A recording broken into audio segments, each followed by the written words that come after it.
Hello అందరికీ మనము చిన్న చిన్న టిప్స్ ఫాలో అయ్యి బ్లౌజ్ కటింగ్ చాలా పర్ఫెక్ట్గా కుదురుతుంది. సో ఫస్ట్ మనం కట్ చేస్తున్న బ్లౌజు నడుము సైజు చిన్న సైజా పెద్ద సైజు అనేది చూసుకోవాలి. సో మనం కట్ చేస్తున్న బ్లౌజ్ వచ్చేసరికి 30 ఇంచెస్ ఉందండి. సో మనము ఆది బ్లౌజ్లో నడుము లూజ్ ఎలా తీసుకోవాలి అనేది కూడా మన ఛానల్స్లో ఉన్నాయి, ఒకసారి చెక్ చేయండి. నడుము లూజ్ చెక్ చేసుకున్న తర్వాత 30 ఇంచుని మనము 4 భాగాలుగా చేసుకుంటే 7.5 ఇంచులు వస్తుంది. ఓకేనా? ఈ 7.5 ఇంచుల్ని మనము ఈ విధంగా కింద ఒక లైన్ పెట్టి మార్కింగ్ చేసుకోవాలి. కింద చూడండి ఎక్స్ట్రాగా మరొక 1/2 ఇంచ్ లైన్ విడిచిపెట్టాను చూసారా, అది ఖర్చుల గురించి. ఇక్కడ లైన్ మార్కింగ్ చేసుకునేటప్పుడు ఒక 1 ఇంచ్ ఎక్స్ట్రాగా పెట్టుకొని తర్వాత 2 ఇంచెస్ ఖర్చుల గురించి పెట్టుకోవాలి. నెక్స్ట్ మనము ఇక్కడ బ్లౌజ్ పొడవు వచ్చేసరికి 13 ఇంచులు వచ్చింది. ఈ 13 ఇంచుల్ని మార్కింగ్ చేసుకోవాలి, 1/2 ఇంచ్ యాడ్ చేసుకోవాలి.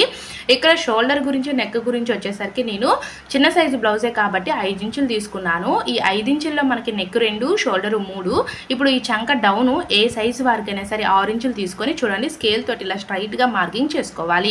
ఈ చివరి కూడా మార్కింగ్ చేసుకున్నాం అనుకోండి మనకి క్రాస్ లైన్ కాకుండా స్ట్రైట్గా వస్తుంది.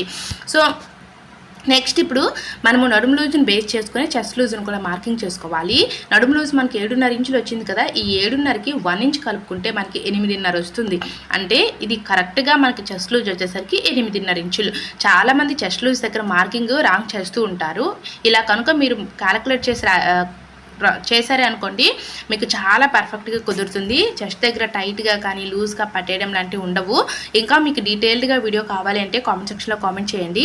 నెక్స్ట్ ఇప్పుడు ఆర్మ్ రౌండ్. ఈ రౌండ్ వచ్చేసరికి చిన్న సైజు బ్లౌజే కదా, సో మనం ఏంటి అంటే 1.5 పెట్టుకుంటే సరిపోతుంది. ఈ 1.5 దగ్గర నుంచి చూడండి ఇలా మనము పైనుంచి కూడా ఇలా నెమ్మదిగా కర్వ్ షేప్ అనేది ఇచ్చుకోవాలి.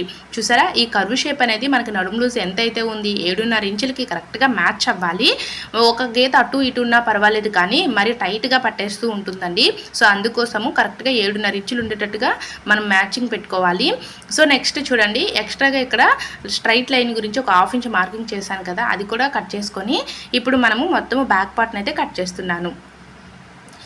ఇదే బ్యాక్ పార్ట్ని బేస్ చేసుకుంటూ మనం ఫ్రంట్ పార్ట్ని కూడా మార్కింగ్ చేసుకోవాలి. బ్యాక్ పార్ట్ కంప్లీట్ అయిపోయిన తర్వాత హ్యాండ్ని కట్ చేసుకోవాలి. నేను నెక్స్ట్ వీడియోలో అప్లోడ్ చేస్తాను.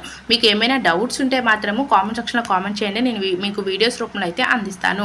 మనకి ఇప్పుడు చూడండి ఇలా రెడీ అవుతుంది. ఇప్పుడు చాక్ పీస్ తోటి మనకి లైన్స్ కనిపిస్తూ ఉంటాయి కదా, ఇక్కడ మార్కింగ్ చేశారనుకోండి మీకు స్టిచ్చింగ్ చేసుకునేటప్పుడు సింపుల్గా ఉంటుందన్నమాట. మీరు మాటికి ఆది బ్లౌజ్ తీసి నడుము లూజ్ ఎంత ఉంది అని చెక్ చేసుకోకుండా ఇలా తీసుకోవచ్చు. Next back dots. ఈ డాట్స్ గురించి కూడా చూడండి ఇలా క్లాత్ని ఇలా సగానికి ఫోల్డింగ్ చేసుకోవాలి. ఫోల్డింగ్ చేసుకొని మనకు మిడిల్లో ఒక డాట్ లాగా వస్తుంది, ఇక్కడ మనము ఒక లైన్ లాగా వస్తుంది. ఈ లైన్ దగ్గర మనం మార్కింగ్ చేసుకోవాలి. ఇలా సింపుల్గా కట్ చేసుకోవచ్చు.